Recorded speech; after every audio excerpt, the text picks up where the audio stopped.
Alright, what's up y'all, it's LakerFan here. As y'all can see by the title of today's video, we're going over the top 10 most underrated badges in NBA 2K20. What I'm going to go ahead and do in this video is show you guys what badges I have in the top 10, and then we're going to rank them in the order of 1 to 10. So, in the 1 finishing badge, I have Acrobat. The 3 shooting badges, I have Clutch Shooter, Hot Start, and Volume Shooter. The 3 playmaking badges, I have Flashy Passer, Needle Threader, and Space Creator. And then the 3 defensive badges, I have Defensive Leader, Chase Down, and Rim Protector. So, like I said, I'm going to go ahead and rank these 1 through 10. These are the 10 that I'm using. I figured a lot of y'all would appreciate that, just to save you a lot of time figuring out how I view the most underrated badges. Now, before we get too far in this video, I want y'all to keep this in mind. There's a difference between being a good badge and an underrated badge. So, for instance, you have Quick First Step, best playmaking badge in the game, undisputable. But is it underrated? No, everybody knows what this badge is good for. It's not worth putting on this list. Then you have things like Pass Fake Maestro. Not even worth putting on this list just because everybody knows how trash it is. Nobody uses this. Obviously, it does not belong on here. So, just to reference, like I said, we have things like Flashy Passer, Needle Threader, Space Creator, where those who do use it, you guys know how great these badges are. But for those who aren't, like, woke to these badges, it just, we're trying to enlighten people. So anyway, I hope y'all enjoyed the video. If you do, feel free to drop a like, sub if you're new, turn on them noties, all that good stuff. Let's try to get 1 to 1,000 likes in the first 24 hours. Appreciate all the support that's been shown the last, I would even say month, 2 months. Y'all been going crazy. This is just life-changing stuff going on this channel. But anyway, to get along with this, we're going to start from number 10 and number 1. What I've been doing in the past with these top 10 videos is start at number 1 and go to 10, but people have given me the feedback telling me to do it the other way around, so we're going to go ahead and do it that way. But with that said, just keep in mind, anything low on this list I have less to say about. So at number 10, we have Needle Threader. Like I said, not as much to talk about with this one. I just feel like it's a lot harder for defenders to play the passing lanes on you. It's really good for next level point guards who dot that corner off pick and roll, where the corner drops to defend the roll defender. Y'all get the deal. This is a really good badge to keep on. It's not something that is essential. Like I said, there are other badges like Quick First Step, Handles for Days, Unpluckable, stuff like that you need way more, even Dimer. But this is an OD underrated badge. But like I said, we are going to go ahead and just keep on going through the list. There's going to be even more important things as we move along. Number 9 is going to be Acrobat. For all my slashers out there, or anybody that does the hop dunks, listen, I understand it's very toxic, but for anybody that does the hop dunks and it doesn't perform the dunk, this functions very good for the layups. Obviously, it gives you, the hop layups, this activates pretty much. Then you have other things like the Euro steps and stuff like that, where they're not really the most effective in this game, but obviously it still contributes to the usefulness of this badge. Like I said, very underrated one. Not a lot of slashers use this at the highest level. Like I said, you have things that are very given, like Slithery Finisher, Contact, Fancy. I'm going to go ahead and stop talking about like the obvious ones. Like I said, this is a very underrated badge list that we're showing right here. So coming in number 8, I have Clutch Shooter. Then coming in number 7, I have Volume Shooter. We're going to talk about these together because they both work late game situations, just in different styles. So to address Clutch Shooter first and foremost, I had the interpretation early in the year that this didn't even work in park or stage or anything like that. You can see the description of it says, shot attempts that occur during the final moments of the 4th quarter or any overtime period receive a large boost. That gives me the interpretation that it didn't work in park. But as the year goes along, and obviously my understanding grows of it and my subs understanding grows of it, people left comments of all types of things. Let me know your feedback in the comments as well as to what you think the score has to be for this badge to activate. My interpretation of it is that it has to be at least 10-0, and it works all the way until 22-10. So I'm talking, you have to at least be within 10 points of your team, of your opponent, but I think it works once you hit that 10. But as you get to 12, I think your opponent needs to be at 2. As you get to 14, I think your opponent has to be at 4. Let me know what y'all think of that. That's my interpretation of it. I know there's probably a lot of different theories, so let me know what you guys think. But coming in number 7, like I said, we got Volume Shooter. This one is more for the ball hog point guards. I'm gonna just put it like that. It's not entirely true. That's not the exact situation it has to be. But for those point guards who shoot 10 shots a game in the stage or something like that, this badge is major key. I'm talking for the PLAYSHARPs that are looking for one more thing to add to your little quadrant of, the quick draw, range extender, hot zone hunter, and then maybe some green machine or deadeye between those 4 badges, whatever it may be. I know that's 5, but I was basically saying between the deadeye and green machine, you pick your 4th.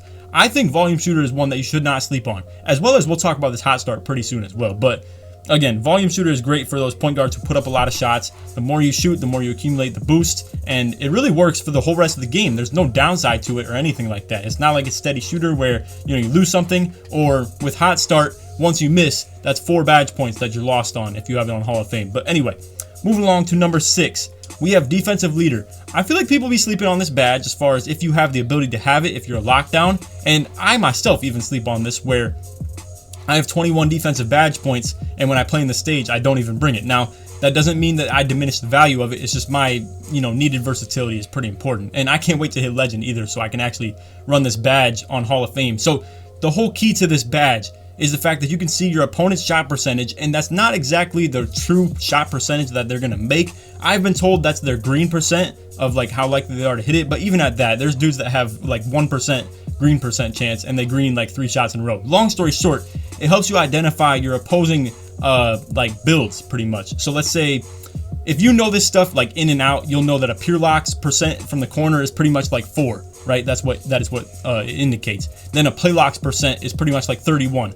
A two-way sharp is like 38 to 40, and then a pure sharp is like 48 to 50 or something like that. Long story short, if you learn the numbers and know what you're doing with this, you can understand what every like pie chart is pretty much, or what somebody's 3-pointer is. And it really helps you indicate your opponents. I'm gonna just put it like that. So major underrated badge, and not even to mention it raises all your teammates' defensive attributes by 4 if you have it on Hall of Fame. I don't even think you can get this badge if it's not Hall of Fame. Well, you know what I mean. That, like, you can get the max ability of Hall of Fame, but it's not like floor general where you can just have a point guard and you get like gold. But anyway, moving along to number 5, we have hot start. So like I said, there is a negative to this badge. Once you miss, the badge completely goes away. If you have this on Hall of Fame, that's 4 lost badge points for the whole rest of the game. But on 2v2, man, I gotta say, as a point guard on 2s, this is like super clutch. I'm talking, there's a lot of games where if you're an elite point guard, you're not even gonna miss in the first place. And this badge will just allow you to green until you miss. And I've seen it firsthand with Kitchen. This dude runs this on even 3v3 as well. But like I said, the one major downside to it is that once you miss, you're completely lost. That's 4 badge points just out the window. And then coming to number 4. This is where we get to some of the defensive ones. I'm not gonna lie, like obviously went over defensive leader, but this is where we talk about the major underrated defensive badges. So I can't believe this is still an underrated defensive badge, because a lot of people still be sleeping on this. I see a lot of point guards who don't even use this on bronze. I see a lot of bigs who don't use it at all. Chase down artist on Hall of Fame on a big man is absolutely crazy still. It's not as like insane as it was early in the year, where I know y'all know what I'm talking about if you play big man. I'm gonna just put it like that. But anyway, this badge is still very underrated in that aspect as well, where people disrespect this badge because they don't think it's as good as it used to be, which, like I said, is true. But man, I mean, just the speed it gives you on the chase down ability, and you need it in all types of situations, for guarding ball, for guarding bigs on the hedge defense where you step up too high and you need to be able to return to the paint.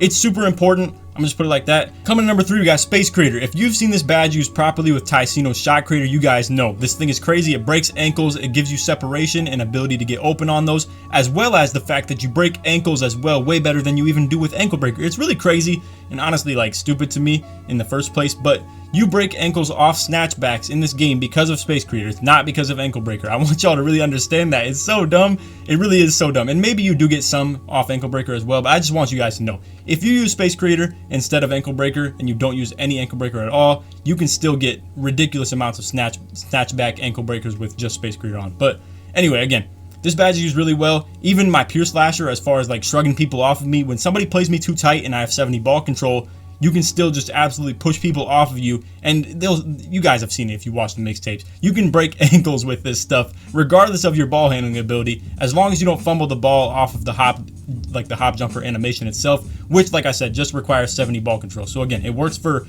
all types of facets, whether it be the pure slasher or the playmaking shot creators, the shot creators, whatever it may be. Anyway, coming to number 2, we got Rim Protector. Now, as you can see at the bottom of the screen, we got the description of this badge. Improves ability to block shots. That's kind of a given with the badge name Rim Protector. Obviously, it should allow you to protect the rim a little bit better.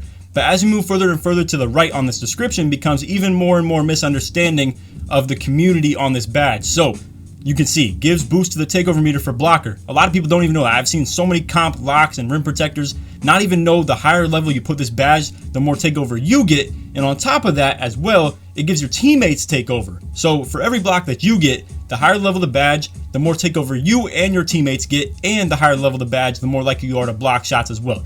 Super underrated badge. I feel like this low-key could make a push for number 1, but if you guys know, you know about number 1, we got Flashy Passer. So again, anybody who doesn't know about this badge finds this could be a complete joke. You probably think Flashy Passer is one of the worst badges in the game, completely useless, and that's how it has been in past years. Obviously, in the past, it just helped you, complete more accurate flashy passes. This year, it gives a takeover boost, and if you've seen what this thing can do, and you've seen me use this with a play lock, on my Pierce Slasher, you guys know I can get takeover and I can get team takeover in literally 3 dunks. When this badge is on gold, I can get takeover in literally just 2 dunks. Now this is with takeover booster as well, but without takeover booster on Hall of Fame, you can still get takeover in literally 2 dunks, bro. 2 of them. And it's even ridiculous for the passer. If your takeover correlates with what you're doing, whether it be a sharp shooting threes or a slasher like taking dunks, or the playmaker being the one who passes it, it's even more improved. And this badge, like I said, I feel like this is pretty deserving of the #1 most underrated badge in the game. If you want to make the case for Rim Protector, I would advocate for that as well. But anyway, that's all for the vid. I hope y'all enjoyed. If you did, feel free to drop a like, sub if you're new, turn on them noties, all that good stuff. Like I said earlier in the intro, if we get this one to 1,000 likes in the first 24 hours, I'd really appreciate that. And if you made it to the very end of the vid, put badge in the comments to show your support. So you made it all the way through to the end of this one. Again, appreciate all the love and support we've been getting on the channel lately. And I hope you guys enjoy videos like this as well, where we rank things in like tiers or in the top 10s. I haven't done this as often because I've been on a crazy tear when it comes to the gameplays and stuff like that, and I know y'all enjoy those as well. But again, let me know if you enjoy videos like this as well, if you made it to the very end of this video. But anyway, other than that, hope y'all enjoyed. Take it easy, man. Peace.